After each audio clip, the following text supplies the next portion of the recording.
Welcome to Hashtime with Nabu. This is a place where we help you unravel social constructs, discuss self-development in line with mental health, emotional well-being, and everything in between that directly or indirectly affects us in the millennial world around us. If you're hearing my voice for the first time and are the kind of person who is not scared of being a better version of yourself even if it requires you to contradict who you were 24 hours ago, consider this your virtual home. I'm your host, Nabu, and I cannot wait to engage with you in the various conversations.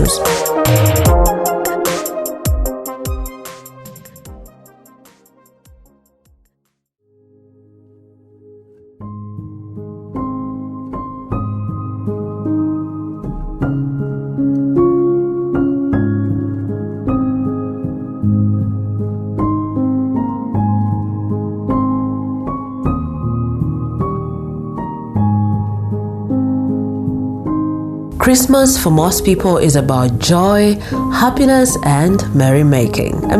December does not go by without you hearing Merry Christmas wishes. For the longest period of my existence, I had never imagined there are people who will not be excited about the coming of the Christmas season. My memories around it as a child were all about food, visiting my beautiful grandmother, may she rest in peace, who made sure that I was the one to eat the liver from the chicken.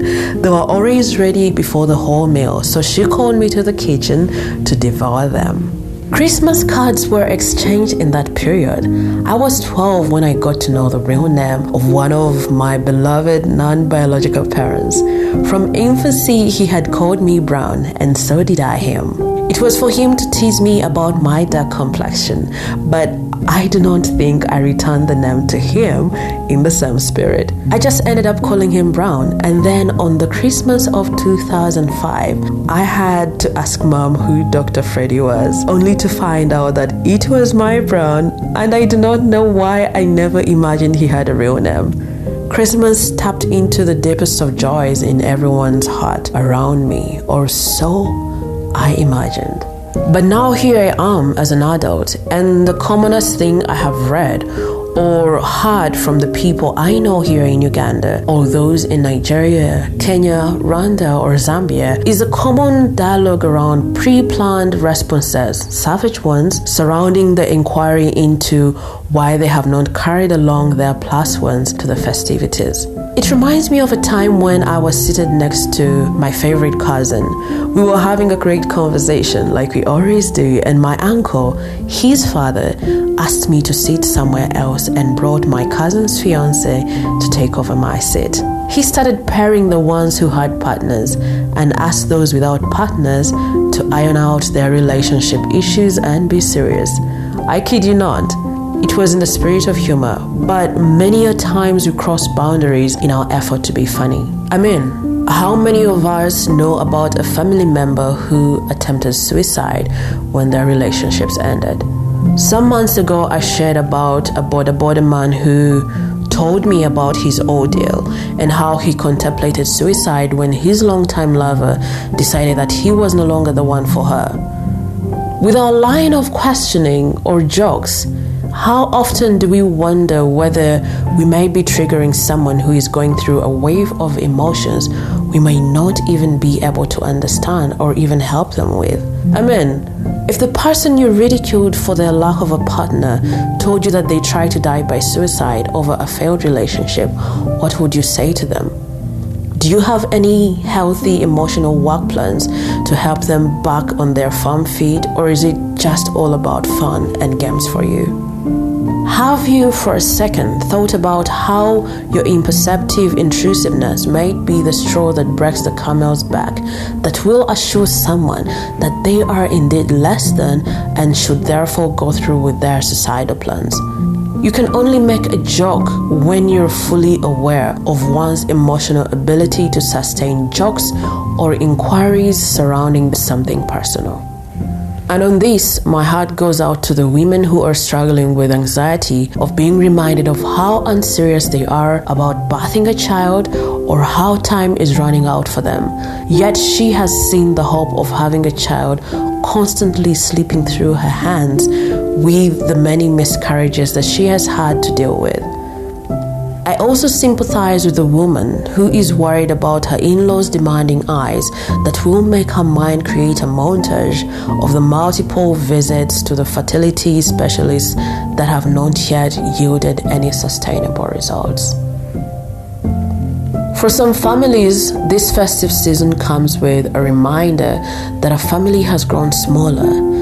And it is also evident in the seasonal family photographs in which one or more family members' faces are no longer seen.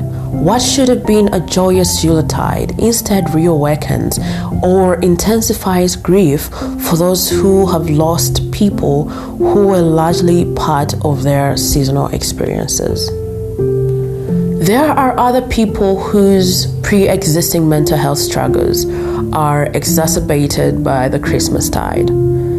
Owing to the social construct and belief that Christmas is supposed to be a period characterized strictly by positive emotions, when it comes to someone who is already struggling mentally or emotionally, such never-ending reminders that they are supposed to be joyful, cheerful, happy, and in the mood to celebrate with family can make them feel worse.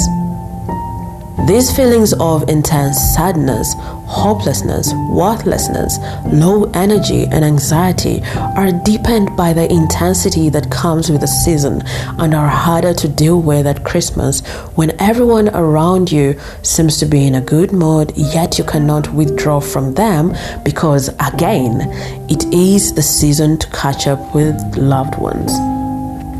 There are some among us who are supposed to brave the overwhelming emotions that come with sharing space with an uncle, a cousin, grandfather, father, or brother who sexually molested them. For them, Christmases are barely about merrymaking, but constantly looking for safe corners to cry and let out the pain of watching their abusers living full lives. Corners safe enough for them to sob freely so that they can ably return in pretense to the rest of the family to blend in, smile, and make merry as the culture demands. You may not have found anyone to open up to, living in fear yet in anger that no one would believe you, but I would like to let you know that even if you haven't found someone you think would believe your ordeal, I believe you. To the one whose family chose to protect your abuser and rebuked you for being ridiculous, I am heartily sorry that you haven't yet figured out how best to call them out for being enablers of sexual abuse and for failing to protect you in what should have been considered the primary source of safety.